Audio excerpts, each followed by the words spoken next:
This out. A Wink News viewer sent us this video of him and his friends catching a nearly 13-foot-long sawfish in the Gulf. And while it may look cool, the sawfish is endangered, with the last of its kind, mainly in our area. Wink News reporter Paul Dolan is in the studio. And Paul, did these fishermen do the right thing? Yes, but it's complicated. The angler did the right thing when he noticed the fishing lines wrapped around the sawfish, but taking it out of the water, not so much, since these are very heavy animals and it's a shock to their system.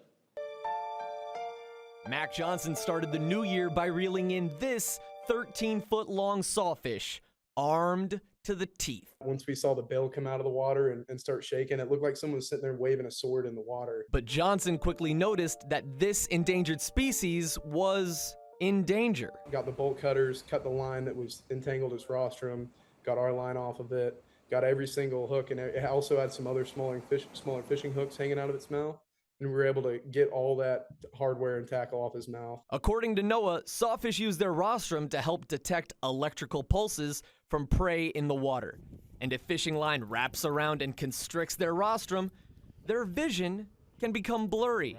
Adam Brame is the NOAA Sawfish Recovery Coordinator.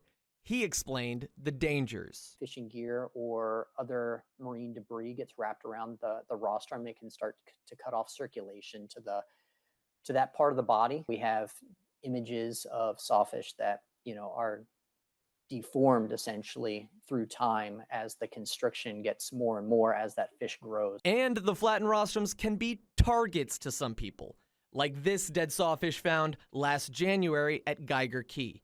So even though the Sawfish Release guidelines don't want you to bring it on land, Johnson knew he needed to help. But if you can take that opportunity to, cut some lines and see what's hurting it and remove those aspects from the fish so it can have a long, fulfilling and hopefully produce, life.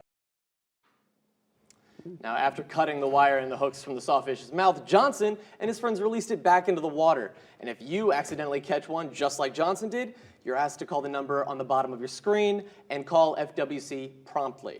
I actually saw somebody fighting one off the Sanibel Causeway several years ago. Really? Yeah, they have quite the fight, but the anglers there were worried about the same thing, getting it untangled and getting it back into the water. I've never seen one, but I really would like to. Yeah. Thanks, All right, Paul. thanks, Paul.